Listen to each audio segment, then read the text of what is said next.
The silence in Blackwood Manor was a physical thing, a presence as solid and oppressive as the ancient stones of its walls. It seeped into the velvet curtains that smothered the light and clung to the polished mahogany surfaces that reflected only distorted, lonely figures. For Duchess Seraphina Blackwood, the silence was the sound of her failure.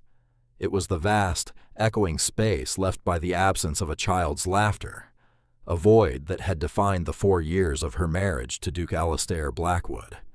Alastair was a man carved from the same granite as his ancestral home. He was all sharp angles and unyielding principles, his movements precise, his emotions a locked vault to which she had never been given a key. He moved through the world with an assurance that came from generations of command, a duke in every sense of the word, from the impeccable cut of his coat to the cool, assessing gaze of his storm-gray eyes. Yet, in his own home, that assurance curdled into a stiff, unbearable formality. He was a stranger who shared her name. Seraphina sat in the morning room, a book lying open and unread in her lap. The late autumn sun cast a weak, watery light through the tall windows, illuminating the dust motes dancing in the air. The room smelled of beeswax and dried lavender, a sterile, lifeless scent that seemed to suck the very breath from her lungs. She watched him across the expanse of priceless carpet. He stood by the fireplace, staring into the flames, though the day was not particularly cold. The fire was for show, another piece of stagecraft in the grand, empty theater of their lives. He had not spoken to her all morning, beyond a clipped "Good morning, Duchess" at the breakfast table. This was not unusual. Their conversations were clipped and functional, exchanges of information about social obligations or household management. The language of intimacy, of shared thoughts and gentle whispers, was foreign to them. She often wondered if he felt the suffocating weight of it all as she did. Looking at his rigid back, the unyielding line of his shoulders, she thought not. He seemed to accept it as his due, another burden of the dukedom to be borne with stoic indifference. "The solicitor will be here at 11, he said, his voice startling her from her reverie. He did not turn to look at her. His words were directed at the fire, as if it were a more suitable confidant. Seraphina's fingers tightened on the spine of her book. The solicitor. She knew why he was coming. The whispers had been following her for months, slithering through the gilded ballrooms and exclusive drawing rooms of London. The Baron Duchess, a beautiful but useless vessel. Alastair needed an heir. The Blackwood line, stretching back to the Conquest, demanded it. Her body, it seemed, had refused to cooperate. "I see," she replied, her own voice a quiet, fragile thing in the cavernous room. His brother, Lord Julian Blackwood, had been a constant presence in recent weeks. Julian, with his charming smile and sympathetic eyes, was the perfect counterpoint to Alastair's severity. He would take Seraphina's hand, his touch lingering a moment too long, and murmur condolences about Alastair's heavy moods. He would then spend hours locked away with Alastair in the study, the low rumble of their voices a source of constant, gnawing anxiety for her. Julian was the one who had first planted the seed of her inadequacy. She was sure of it, watering it with feigned concern and poisoned advice. A strange, unsettling weariness had settled deep in her bones over the past month, a nausea that rose with the dawn, and a profound exhaustion that made even the simplest tasks feel monumental. She had attributed it to the stress, to the slow, public death of her marriage. She felt a ghost in her own home, a placeholder until a more suitable, more fertile Duchess could be found. Alastair finally turned, and his gray eyes met hers across the room. There was no warmth in them, only a grim resolve. He looked at her as if she were a failing investment, a piece of property that had not yielded the expected return. He was a prize bull, and she was the barren heifer destined for the proverbial slaughter. The thought was crude, unworthy of a duchess, but it was the truest thing she had felt in years. "This cannot continue, Seraphina," he said, the use of her first name a cold shock, a scalpel rather than a caress. The estate requires certainty. The title requires an heir. "I am aware of my duties, Your Grace," she murmured, her gaze dropping back to the meaningless words on the page. "Are you?" The question was sharp, laced with an accusation she could not fight. How could she defend her own body's betrayal? How could she argue against the silent, damning evidence of her empty womb? He took a step towards her, and she flinched internally. He stopped, a muscle working in his jaw. "My brother has been most understanding. He agrees that a solution must be found, for the good of the family." Julian. Of course. The benevolent viper, whispering poison into his brother's ear. Serafina felt a surge of something hot and bitter. It was not quite anger. It was the impotent rage of the trapped. She was a pawn in a game played by men who held all the power, her worth measured only by her ability to produce a son. She said nothing. There was nothing to say. Her silence was her only shield, the last piece of herself she could keep from him. He seemed to take it as acquiescence. "Mr. Finch will explain the process. It will be discreet, civilized." He spoke of the dismantling of their lives, the public erasure of her position, as if discussing the rotation of crops. He turned back to the fire, his part in the execution of her life apparently concluded. The silence rushed back in, heavier than before, thick with unspoken finalities. Serafina closed her book. A wave of dizziness washed over her, and she placed a hand on her stomach, a gesture of instinct more than thought. The nausea roiled. It was different this time, sharper, deeper, and beneath it, a faint, unfamiliar fluttering, like the wings of a trapped bird. She dismissed it. It was just fear. It was just the final, desperate rebellion of a body that knew it was about to be discarded. At precisely 11 o'clock, the solicitor arrived. Mr. Finch was a small, dry man who smelled of ink and sealed documents. He did not meet Serafina's eyes as he laid out the papers on the grand library table. Alistair stood beside him, a monolith of ducal authority. Julian, ever the supportive brother, stood slightly behind him, a look of profound sorrow etched carefully on his handsome face. "The petition," Mr. Finch began, his voice a dry rustle, "will be filed with the ecclesiastical court on the grounds of non-consummation." Serafina's head snapped up.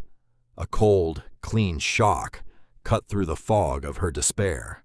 Non-consummation. The lie was so audacious, so utterly vile, it stole her breath. It was a lie that would not only end her marriage, but would utterly destroy her reputation, painting her as a fraud or a woman so unappealing her own husband could not touch her. It was a public branding. She looked at Alistair, searching his face for any sign that this was not his doing, that this was some monstrous misunderstanding. She found none. His expression was a mask of cold duty. He would sacrifice her, her honor, everything, for the sake of his precious lineage. He would stand by and allow this lie to be told. "That is a falsehood," she said, her voice shaking but clear. Julian stepped forward, placing a comforting hand on Alistair's arm. "My dear Serafina, there is no need for distress. This is merely a legal formality, the kindest way forward for all concerned." Kind? The word was a shard of glass in her throat. She stood up, the chair scraping harshly against the polished floor. All eyes were on her. The powerful Duke, his scheming brother, the dispassionate solicitor, 3 men deciding her fate. "You would stand before God and man and declare our marriage a sham? You would perjure yourself, Your Grace?" She looked directly at Alistair. Alistair's jaw tightened. For the first time, a flicker of something, discomfort, perhaps even shame, crossed his features. But it was fleeting, extinguished by a lifetime of aristocratic pride. "The result is what matters. The line must be secured." And then came the final, killing blow. He looked not at her, but at the solicitor, as if she were no longer a participant in the conversation, as if she were already gone. "This marriage has produced nothing," he stated, his voice flat and devoid of emotion. "It is, for all intents and purposes, null. Proceed, Mr. Finch." Nothing. The word echoed in the sudden, complete silence of the room. It was not a judgment. It was a verdict, an erasure. Her years in this house, her attempts to be a wife to this cold statue of a man, her quiet suffering, it all amounted to nothing. She was nothing. In that precise, horrifying moment, it happened again. The flutter, stronger this time. A definite, undeniable stirring of life deep within her. It was a secret, impossible miracle unfolding in the epicenter of her annihilation. Her hand flew to her abdomen, a desperate, protective gesture. Her eyes, wide with a dawning, terrifying realization, met Alistair's. He saw her movement, and a look of contempt twisted his lips. He thought it a piece of theater, a desperate, womanly plea for sympathy. He did not understand. He could not. The cold shock that had held her rigid dissolved into a searing, white-hot clarity. She would not stay here. She would not be paraded before a court and have her name dragged through the mud. She would not allow these men to witness her humiliation, to pick apart the carcass of her life. And she would not, under any circumstances, allow them to know about the child. This secret, this tiny, impossible life, was hers alone. It was the one thing they could not take from her. She turned without another word and walked out of the library. Her back was straight, her head held high. She did not run. She walked with the measured, graceful tread of the Duchess she still was, and for a moment, the sheer force of her dignity left the three men in stunned silence. She did not stop until she reached her chambers. The door closed behind her with a soft, final click. The sound severed her past from her future. The life of Duchess Seraphina Blackwood was over. The life of someone else, someone new and unknown, was about to begin, and it would begin with escape. That night, the house slept under a blanket of cold, indifferent stars. Seraphina did not sleep. She moved through her opulent rooms like a wraith, a stranger in the life she was about to abandon.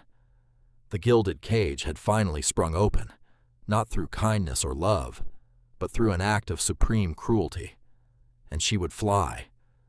She did not look at the gowns in her wardrobe, the silks and velvets that felt like a costume, for a part she no longer played. Instead, she found her simplest, darkest wool traveling dress, the one she wore when she visited the tenant farms. It was sturdy, practical, and anonymous. She pulled it on, the rough fabric a comforting reality against her skin after years of suffocating finery. Next, she went to her jewelry box. The Blackwood diamonds glittered in the moonlight, cold and hard as her husband's heart. The famous sapphire necklace he had given her on their wedding day lay coiled like a sleeping serpent. For a moment, she was tempted. They represented a fortune, a means to a comfortable life. But they were also chains. They were his name, his wealth, his property. To take them would be to acknowledge that she was still tied to him. She closed the lid. Instead, she retrieved a small, locked cash box from the back of her wardrobe. It contained the money left to her by her grandmother, a personal fund she had never touched. It was not a fortune, but it was enough. It was hers. She tucked the notes into a small reticule, along with a simple gold locket containing a miniature of her mother. She shed her identity, piece by piece. The Duchess was left behind in the jewel box. The wife was left in the cold, empty bed down the hall. All that remained was Seraphina, and the tiny, secret life she carried. Her hand rested on her belly, a constant, reassuring pressure. "We will survive this," she promised the unseen being within. "I will not let him harm you." Her escape was surprisingly simple. The house was vast, the servants asleep in their distant quarters. She knew the secret ways of the manor, the servant stairs and forgotten postern gates she had discovered during long, lonely afternoons of exploration. She slipped down a narrow, winding staircase, the stone cold beneath her thin shoes, and emerged into the stable yard. The air was sharp with the smell of hay and horse and damp earth. It was the first clean breath she had felt she had taken in years. She did not take a carriage. That would be too easily tracked. She would walk to the nearest village and catch the first mail coach heading north. North to obscurity. North to freedom. She slipped through the gate and did not look back.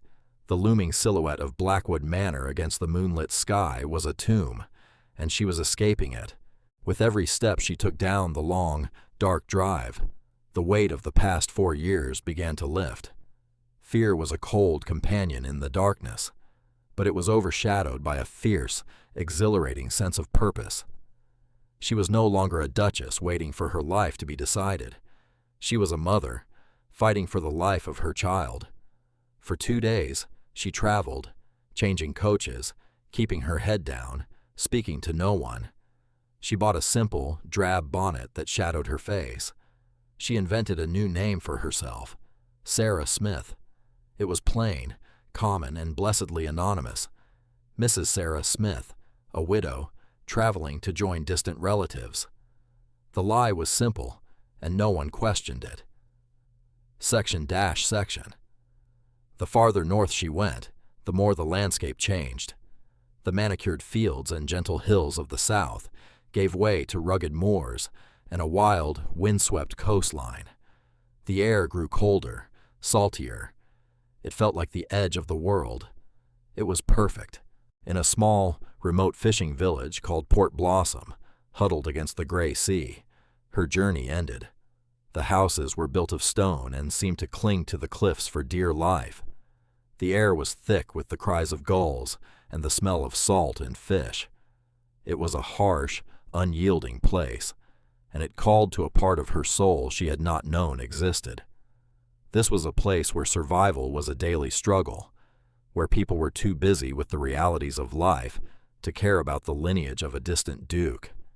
Here she could disappear. She found a room at a small, clean inn, run by a stern-faced but not unkind woman. The fatigue of her journey and the strain of her new reality finally caught up with her. For the first time in her life, Serafina was truly alone. The fear returned, a vast, crushing wave. She had no one. She was a gently bred lady with soft hands and no practical skills, pregnant and alone.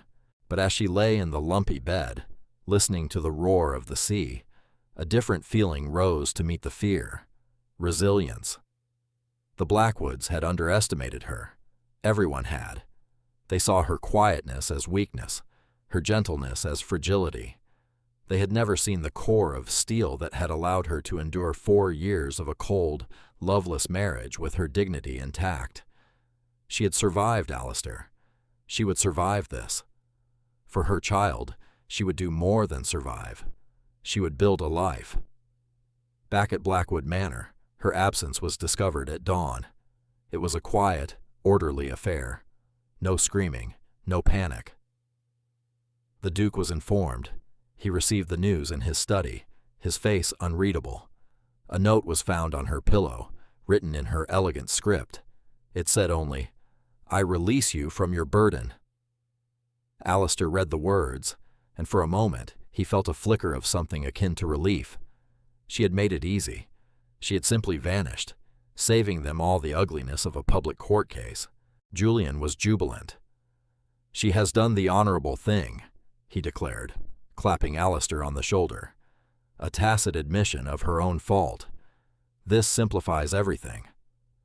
The annulment proceeded without opposition. The court, presented with the Duke's testimony and the Duchess's mysterious disappearance, ruled swiftly. The marriage of Alistair and Serafina Blackwood was declared null, as if it had never been. The official reason cited was mutual consent to dissolve an unconsummated union. It was a legal fiction, a neat and tidy end to an inconvenient arrangement. Alistair threw himself into his duties with a renewed, almost manic energy. He managed his estates, He attended Parliament. He began the quiet, methodical search for a new, more suitable wife. He did everything that was expected of him. And yet, a strange desolation settled over him. The silence in the manor, once a sign of order and control, now felt like a tomb's stillness. The vast, empty rooms echoed with a life that was no longer there. He found himself looking for her in the gardens, expecting to see her reading on a bench. He would catch the scent of her lavender perfume in a hallway and turn, only to find nothing. His life, which should have felt liberated and full of promise, was hollow. The victory was ashes in his mouth. Julian's constant presence, once a comfort, began to grate on him. His brother's suggestions for prospective brides were too eager, his celebrations of their newfound freedom too loud. A worm of unease began to burrow into Alistair's mind. He had gotten everything he wanted. Why did it feel so profoundly wrong? He started to remember things. The look on Seraphina's face in the library, not of guilt or shame, but of pure, crystalline shock and betrayal. Her hand flying to her stomach. He had dismissed it as histrionics at the time. Now the memory haunted him. He recalled the physician Julian had recommended, a man with shifty eyes and an overly obsequious manner, who had confirmed Seraphina's delicate, likely barren constitution. It had all been so convenient.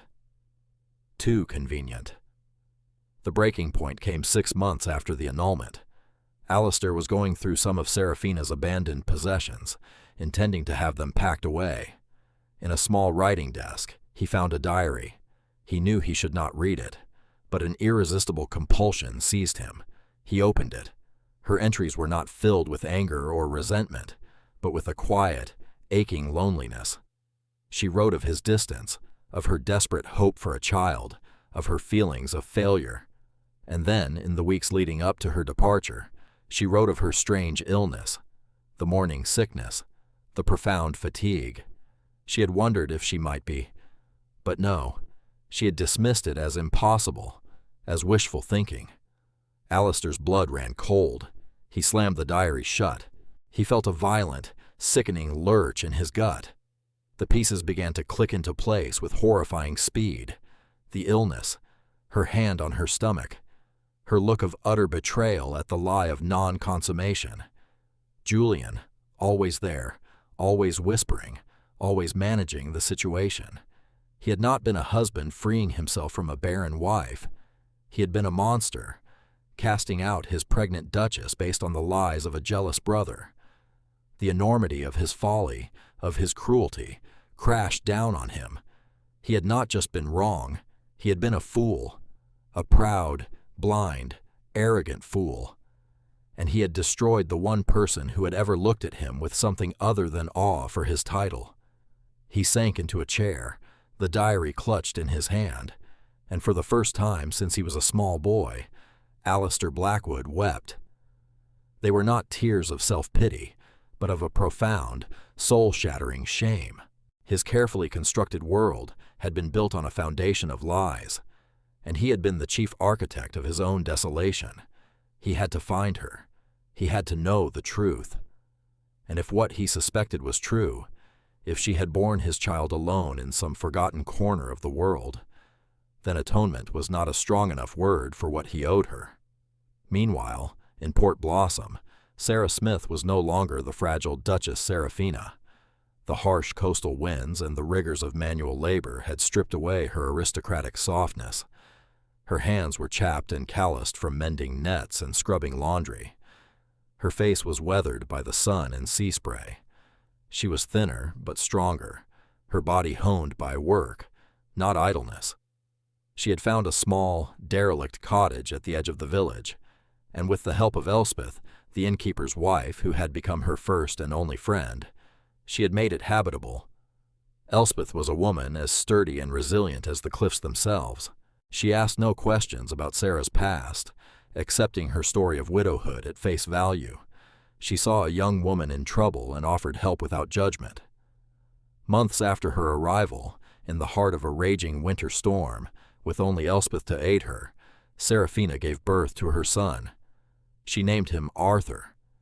He was a small, perfect child, with a tuft of black hair and a surprisingly serious expression.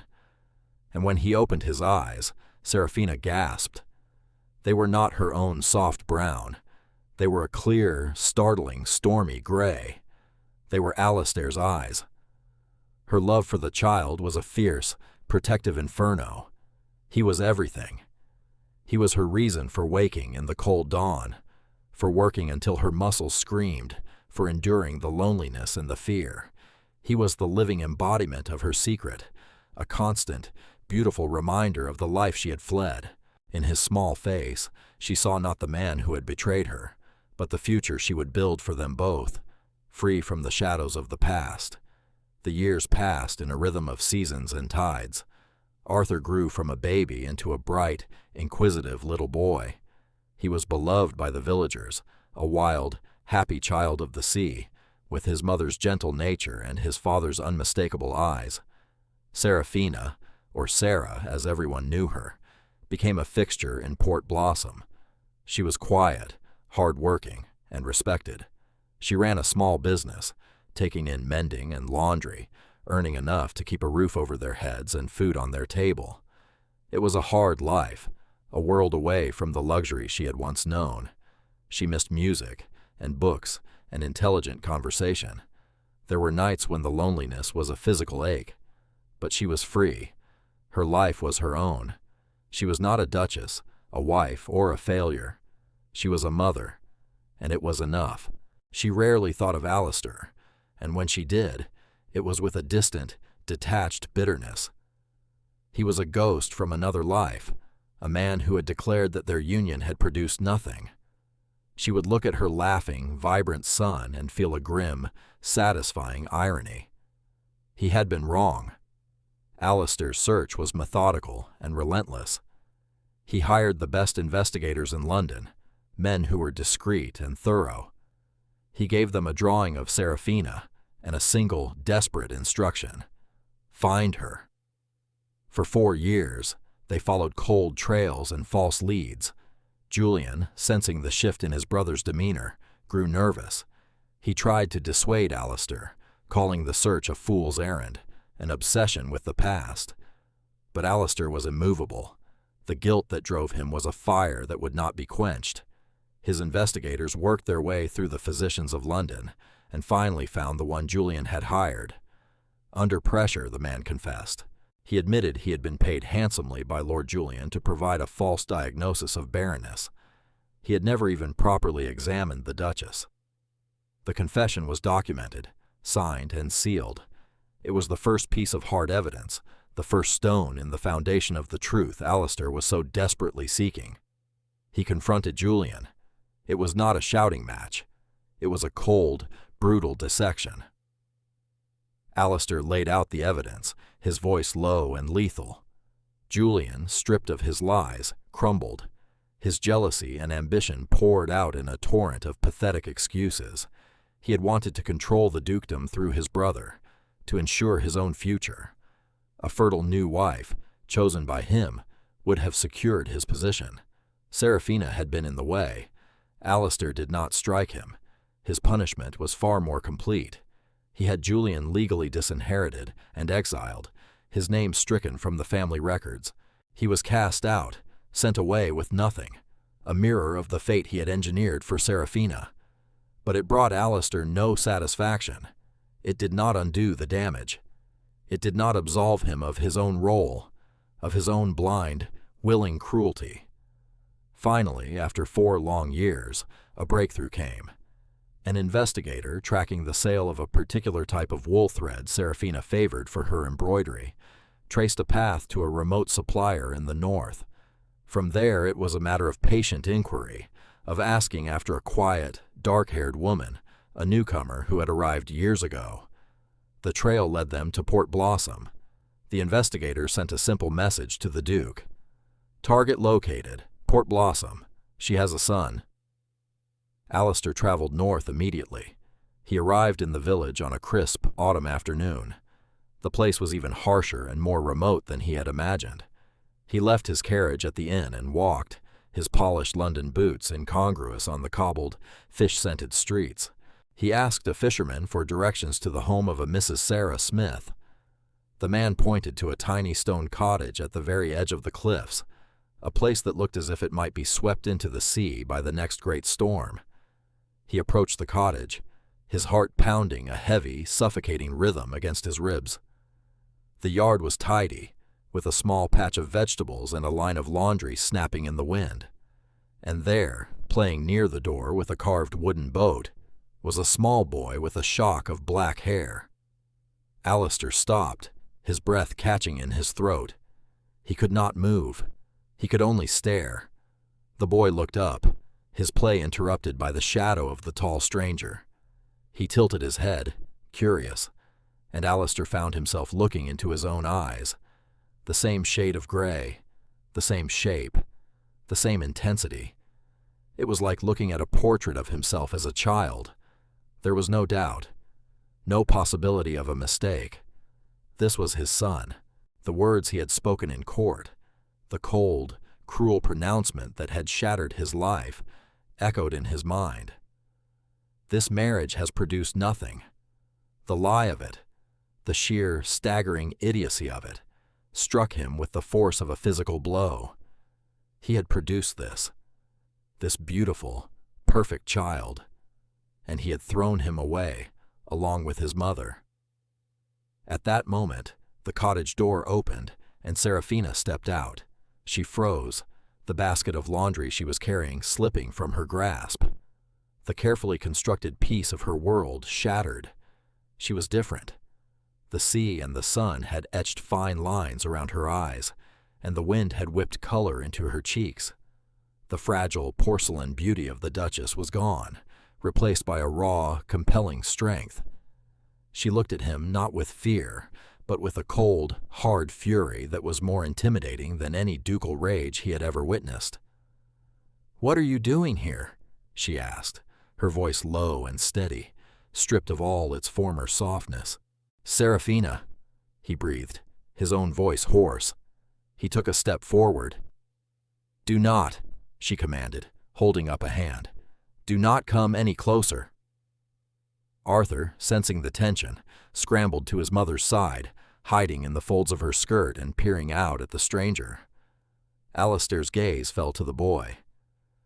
He is he? "He is my son," she cut him off, her arm wrapping protectively around the child's shoulders. "He has nothing to do with you." "He has my eyes," Alistair said, the words a raw whisper. A bitter, humorless smile touched her lips. "A cruel trick of nature, I assure you." She looked him up and down, taking in his expensive clothes, his air of wealth and power that was so alien in this place. "The great Duke of Blackwood, have you come to inspect the nothing your marriage produced?" Her words, his own thrown back at him, were like daggers. He deserved it. He deserved every bit of her scorn. "I know the truth, Seraphina, about Julian, about the physician. I know everything." "Do you?" she scoffed. "You know facts and documents. You know nothing of spending your nights wondering where the next meal will come from. You know nothing of giving birth on a stormy night, with only one friend to help you. You know nothing of the fear or the loneliness. You bought your truth from a paid investigator. I lived it." "I was a fool," he said, his voice cracking. "Arrogant, blind. I let Julian poison my mind because it was easier than facing my own failures as a husband. There is no excuse for what I did. None." She watched him, her expression unyielding. She had dreamed of this moment for years, of him appearing before her, humbled and begging for forgiveness. But now that it was here, she felt nothing but a cold, weary emptiness. His apology could not give her back the lost years. It could not erase the humiliation or the hardship. "An apology is insufficient, Your Grace," she said, the formal title a deliberate wall between them. "Why are you here? What do you want?" I want to know my son," he said, his gaze fixed on Arthur. "And I want to ask. I want to beg you to be my wife again. The annulment can be undone. I have the proof. Julian is gone. We can go home." Serafina laughed. It was a harsh, shocking sound. "Home? You think that tomb is my home? You think I would ever return to that gilded cage, to be your duchess again? To be judged and whispered about? You are a greater fool than I thought." She bent down and lifted Arthur into her arms. "We have a life here. It is not grand, but it is ours. It is real. We do not need you. Now, I suggest you return to your carriage and your world of lies and leave us to ours." She turned to go back inside the cottage. "I'm not leaving," Alistair said, his voice filled with a desperate resolve she had never heard from him before. She paused at the door, looking back at him over her shoulder. "You have no right to be here." "I will make it my right," he said. "I will not leave Port Blossom until you and my son come with me, or until you tell me, to my face, that you feel nothing, and that you can truly say that he would be better off without a father." He saw a flicker of uncertainty in her eyes before she masked it. She disappeared into the cottage, the door closing firmly behind her. Alistair stood alone in the yard, the sea wind whipping at his coat. He had expected anger. He had expected hatred. He had not expected this absolute, unbreachable wall of indifference. She was not the woman he had known. He had destroyed that woman. This was someone new, someone forged in the fire he had set. And winning her back would be the hardest thing he had ever done. It was no longer about securing his lineage. It was about reclaiming his soul. He did not leave. True to his word, he went to the inn, where his presence caused a flurry of gossip and awe. The next day, he learned that the inn itself was for sale, its owner wishing to retire. Alistair bought it on the spot, for a sum that left the entire village speechless. He did not install a manager. He moved into the owner's rooms himself. The Duke of Blackwood, one of the wealthiest men in the country, became an innkeeper in a remote fishing village.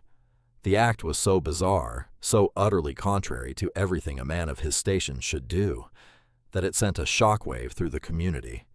Serafina heard the news from Elspeth and was floored.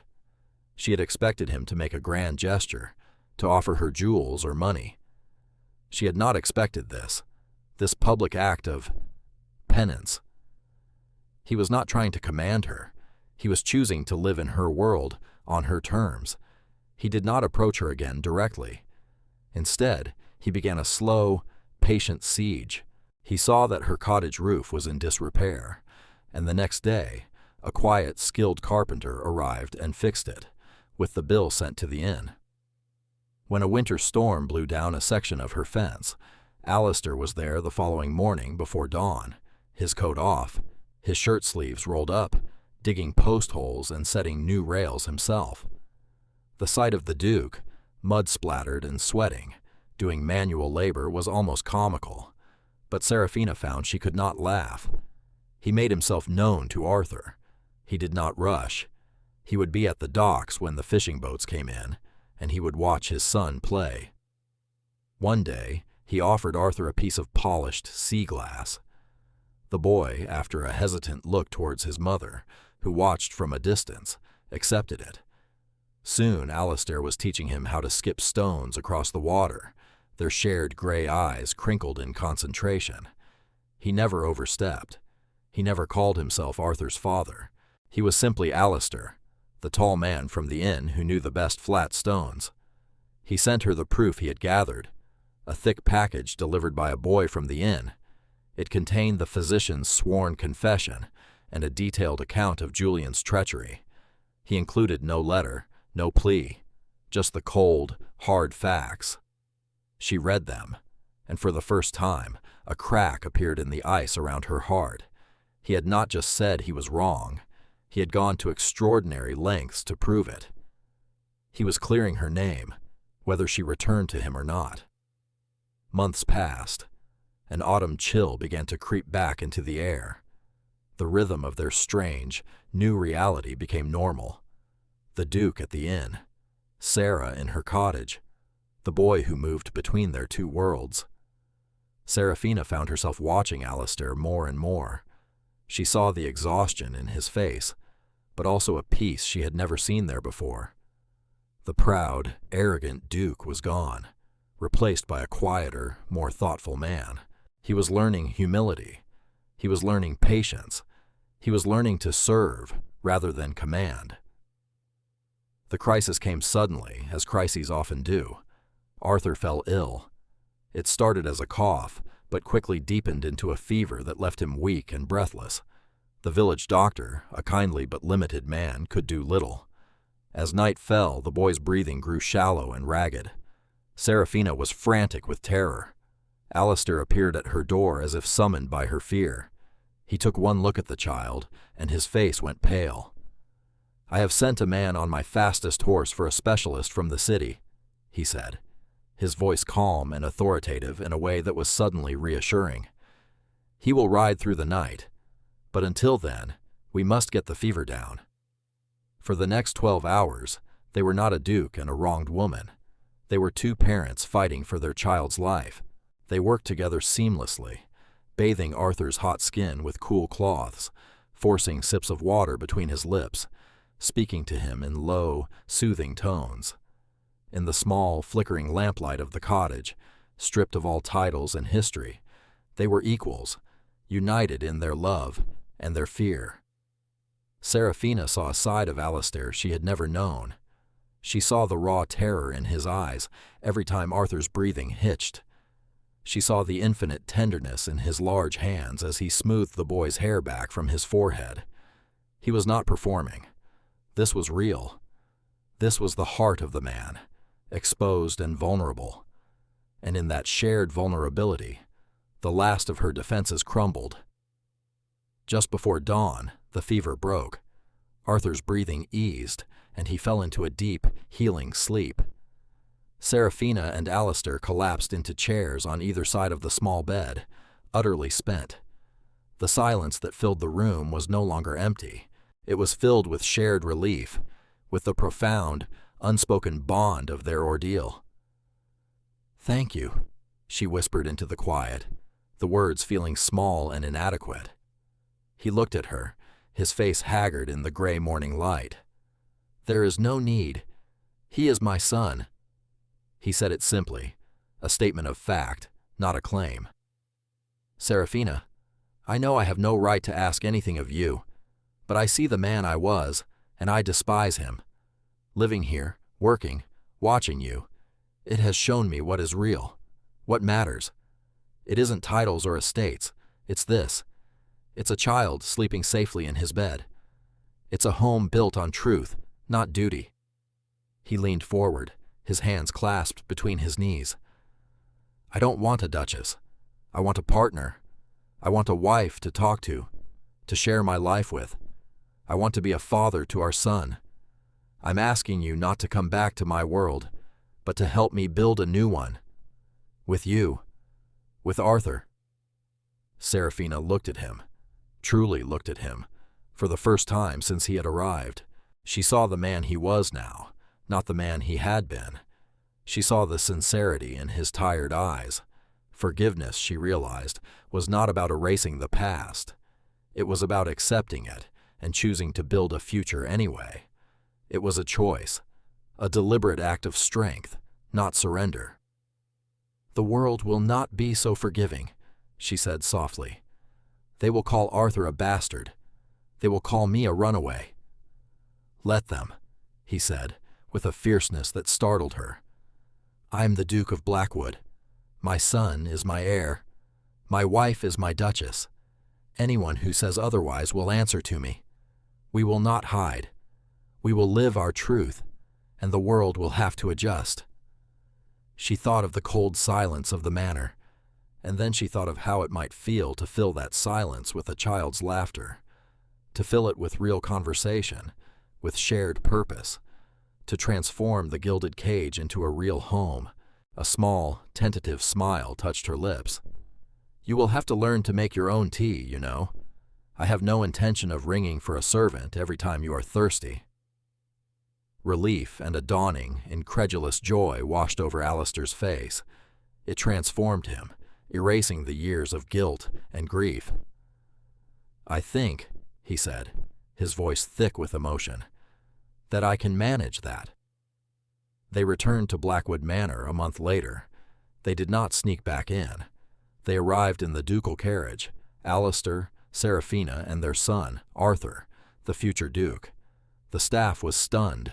Society was scandalized, then fascinated.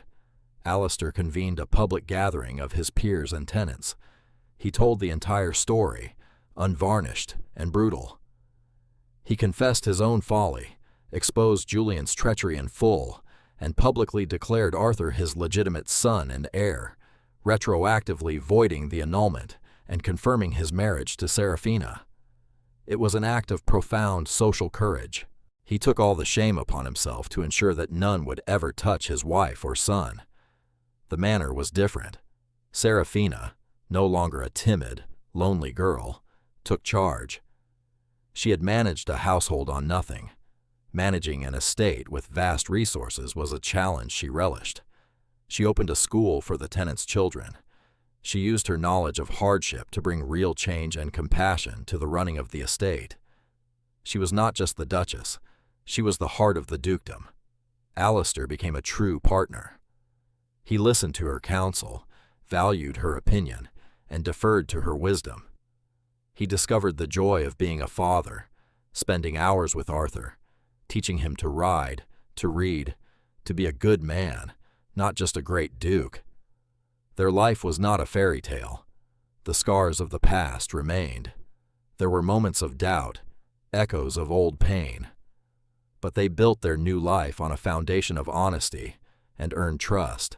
The silence of Blackwood Manor was gone forever, replaced by the noise of a life being truly lived. One sunny afternoon, Seraphina found Alistair in the gardens, watching Arthur chase butterflies across the lawn. He was smiling, a genuine, unguarded smile of pure contentment. She came and stood beside him, and he took her hand, his fingers lacing through hers. The air smelled of damp earth and blooming roses, a rich, living perfume. It was quiet, but it was a peaceful quiet, a shared quiet, filled with the comfortable presence of love. This, she thought, was home.